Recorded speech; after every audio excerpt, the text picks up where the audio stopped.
My name is Lisa, and I am 37 years old. I live with my husband Larry.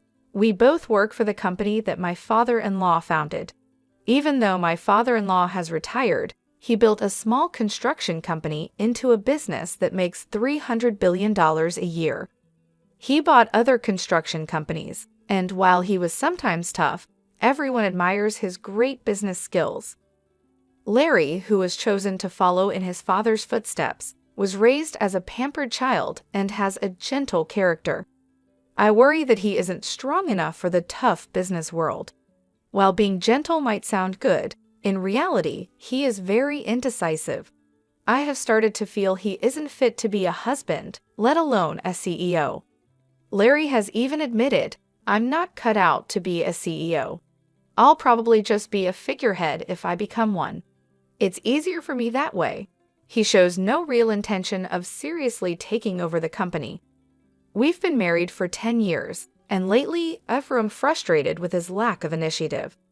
In contrast to Larry, I consider myself to be quite decisive. It seems my father-in-law, during his active years, appreciated this about me and gave me various tasks to do. Before marrying Larry, I worked at a bank, so I am used to managing finances and always think about the numbers while working. When I got married, I quit my job at the bank and planned to become a full-time homemaker. However, my father-in-law asked me to work for the construction company instead. Shortly after I started working, my father-in-law began inviting me to participate in board meetings and asked for my opinion on management matters. At first, the board members seemed skeptical about including the founder's daughter-in-law in important meetings. But as I consistently provided useful insights, they started listening to my suggestions. Although Larry was also a board member, he rarely attended meetings, and this was accepted by the other board members and my father-in-law as normal. When I came home from a meeting one day, I found Larry casually watching TV. "Why didn't you attend today's meeting?" I asked angrily. "You're a key member. You should take it seriously."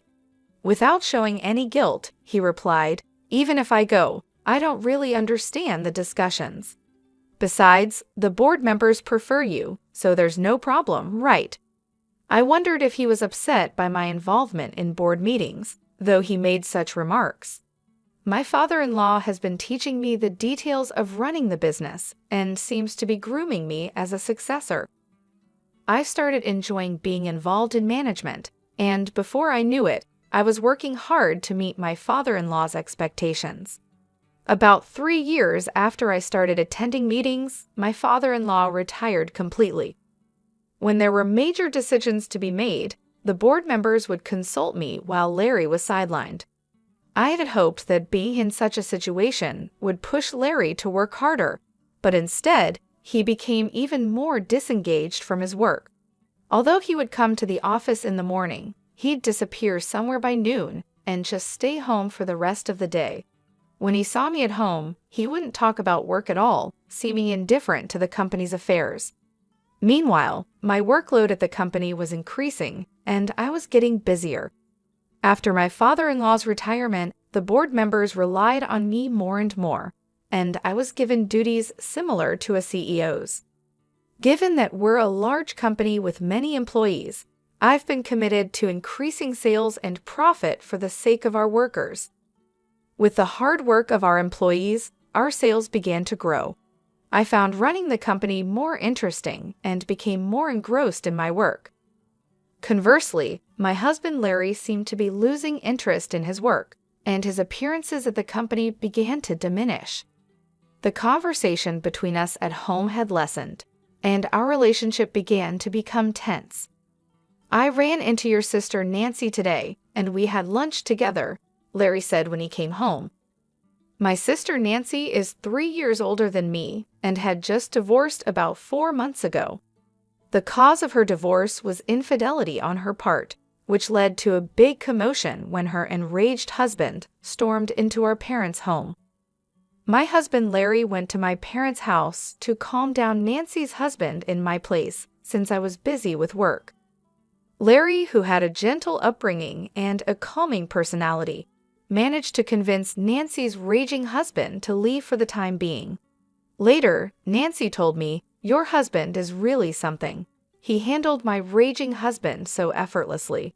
She praised Larry. Nancy's husband, in his anger, must have been disarmed by Larry's calm and easygoing demeanor. Nancy was able to divorce her husband after paying alimony, but since this incident, she seemed to look at Larry differently. Until then, she seemed to have thought of Larry, who was not particularly attractive and is indecisive, as just a rich, pampered son. But after the incident, she seemed to believe he was a respectable business owner. Nancy, now single after her divorce, probably saw Larry as a great catch, as she always loved wealthy men.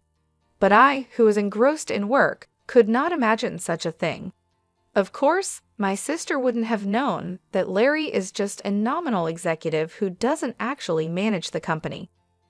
Nancy's ex-husband was an elite employee of a foreign company and bragged to me at their wedding, "My husband is an excellent employee with a high salary, and on top of that, he's handsome."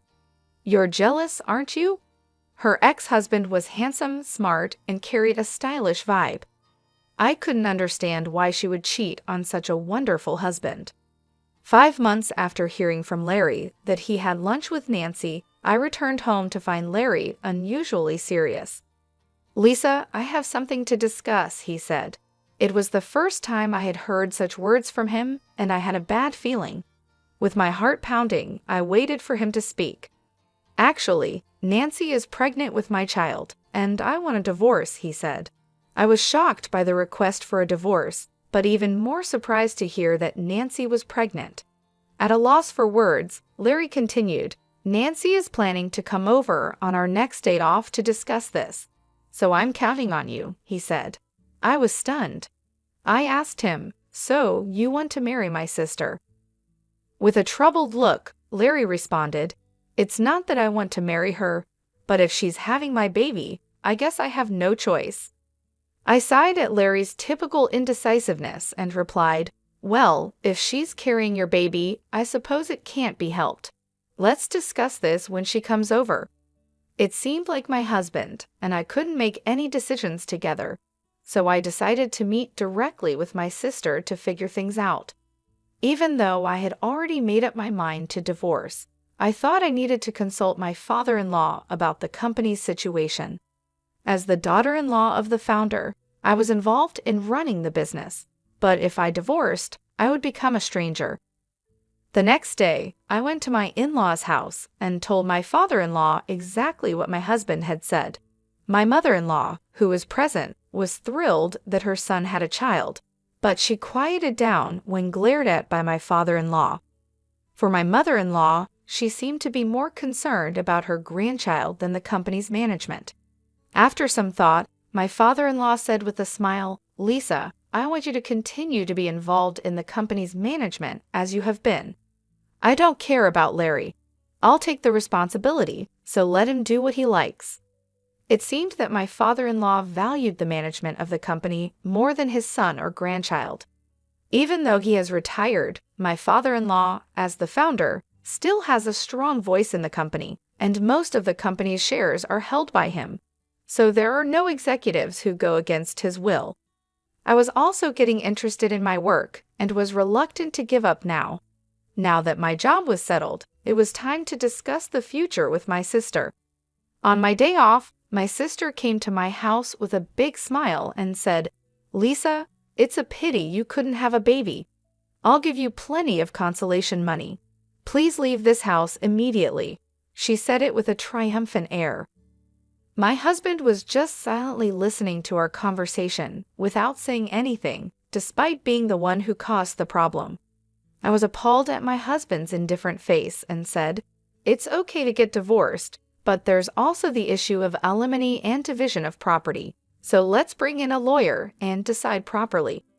"I never thought you, my sister, would fall for a man like Larry," I retorted to my sister with irony. My sister glared at me with a stern face for a moment, but quickly regained her composure. I finally realized that it's not about looks in men, it's about what's inside.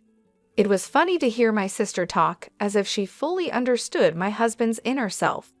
Holding back my laughter, I said, "That's great, isn't it? From now on, live happily with Larry." The inner self my sister was talking about might be money. She seemed to think my husband was the president of my father-in-law's company, but it didn't seem like she had heard anything from him. When the discussion was over, my sister said she would start living here and brought a moving company. Though I only took out the necessary items, knowing my quick-tempered sister, I had already arranged for a new apartment. I also hired a lawyer and had documents prepared for the division of property and alimony claims. The next day, after moving out my belongings, I started negotiations for alimony and the division of property with my husband and sister, accompanied by my lawyer. My husband was still there, sitting with an indifferent face, and only my sister was speaking. "As I said before, I'm willing to pay as much alimony as you want, so please decide at your convenience," my sister said. Hearing my sister's words, my lawyer decided to also claim alimony against my sister in addition to my husband. My sister is still paying alimony in installments to her ex-husband, so my lawyer had said in advance that it might be impossible to claim alimony from her. But since she said she would pay me as much as I wanted, I decided to make a claim. When it came to negotiations about the division of property, my sister excitedly said, "This mansion is originally Larry's family's, so it shouldn't be part of the division of property, right?" The lawyer answered my sister calmly, "This building and the land belong to the company, so it's up to the company to decide." It seemed like even my husband thought this house belonged to his father. "Is that so? I thought this house was Dad's," he said casually. My sister, on the other hand, was taken aback and confronted the lawyer. "Wait a minute, so does that mean I can't live in this house?" The lawyer responded in a business-like manner. "Since it's company property, you can continue to live here if the company allows it." At this comment, my sister seemed to breathe a sigh of relief. "Oh, you should have said that earlier. It'll be fine since Larry, the president, will be living here." The lawyer looked surprised for a moment, then burst into laughter. "What are you talking about? Lisa is the president, not Larry." Looking at my sister, who planned to remarry my husband but didn't even know this, made me laugh. She immediately turned to my husband and yelled, "Huh, Larry, you're not the president." I stepped in for my husband, who looked troubled, and explained to my sister, "Larry is merely an advisor without any executive rights. I'm an executive director, and I was also made president. Our father-in-law, the founder, had always been the president, but when he retired, he made me an executive director and president." The other executives appreciated my performance, and there was no opposition. On the other hand, my husband, thanks to his father's arrangement, was receiving an executive salary as an advisor without executive rights. It's more of a pity than being a mere employee. Even though it's called an executive salary, since he wasn't really doing any work, it was less than what an ordinary employee would get. So I was bearing all the living expenses. My husband, who didn't care about our household finances, didn't even care whether the house he was living in was company-owned or belonged to his father. Although our home was company-owned, my responsible father-in-law had always charged me rent.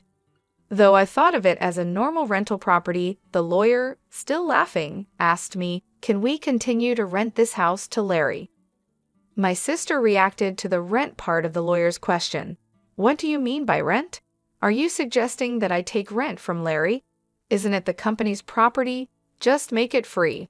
The lawyer presented the rent amount, laughing heartily at her words. She was shocked to see the figure, and so was her husband Larry, who seemed to be hearing about it for the first time.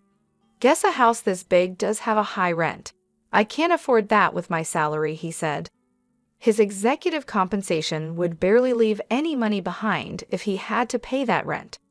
Their living expenses would be hard to cover. During the 6 years of our marriage, Larry had used up all his modest executive compensation. My salary also disappeared in high rent and living expenses.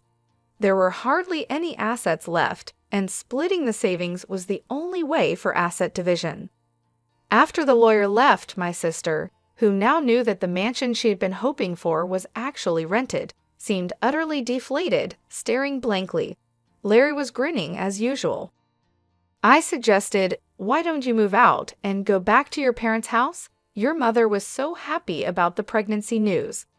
Larry agreed, but I couldn't help laughing inside at why I had to consider this man who was about to be my ex. I started worrying if this unreliable man could raise a child, but then I decided it was none of my business. I asked my sister, who seemed to have forgotten about her own alimony, "Are you okay with the alimony payment, sis?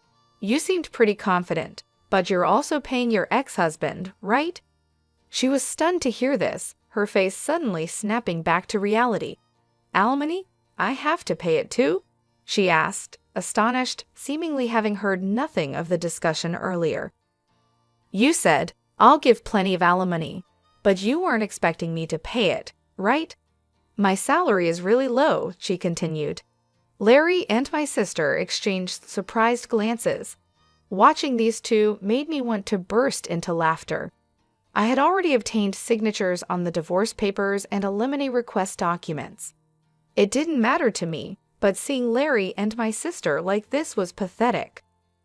My ex-husband, who had remarried my sister, had returned to his parents' home just as I had warned. But there seemed to be constant quarrels between my sister and my in-laws.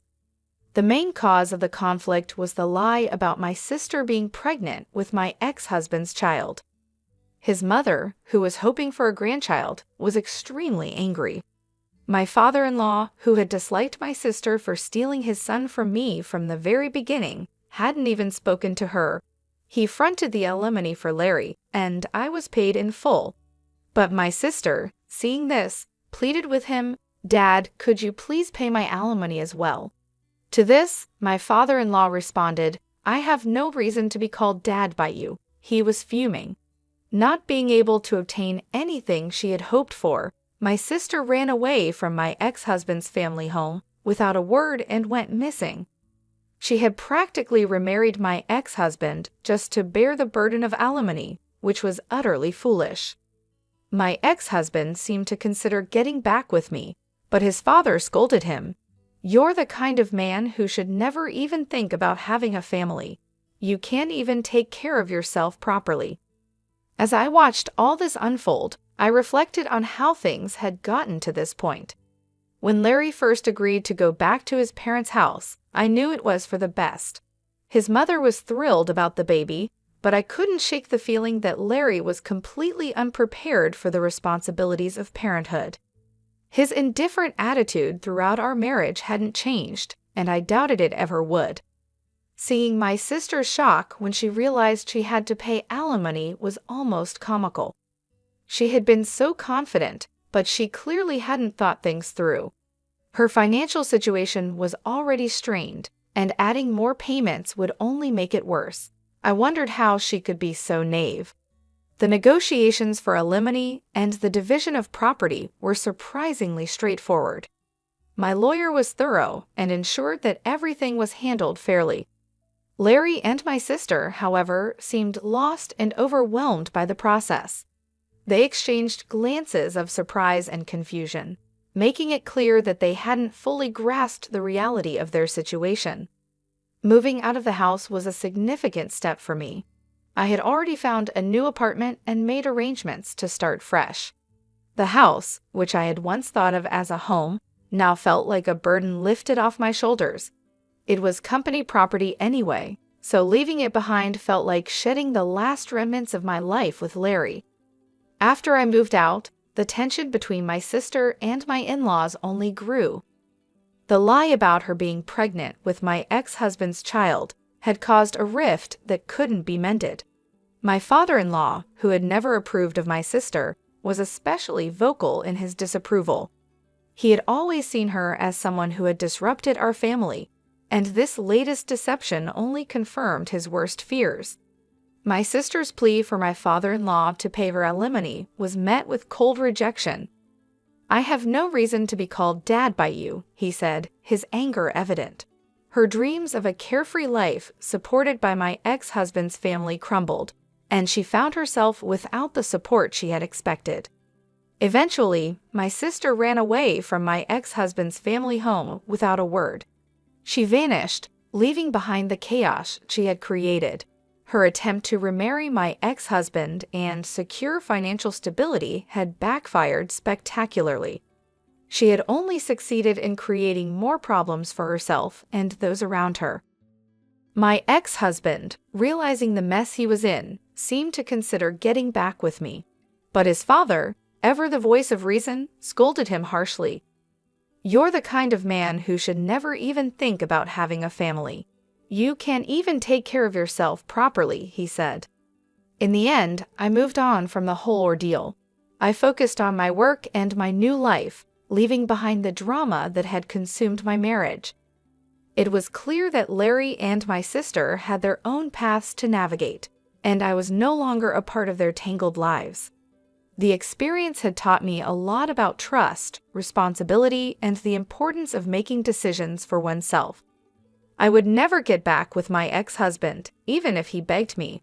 I stopped believing in him when he cheated on me with my sister, and I was disgusted by his indifferent attitude during our discussions.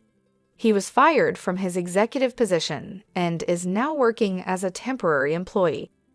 The way he behaved during our marriage and after the affair showed me that he was not someone I could rely on or trust.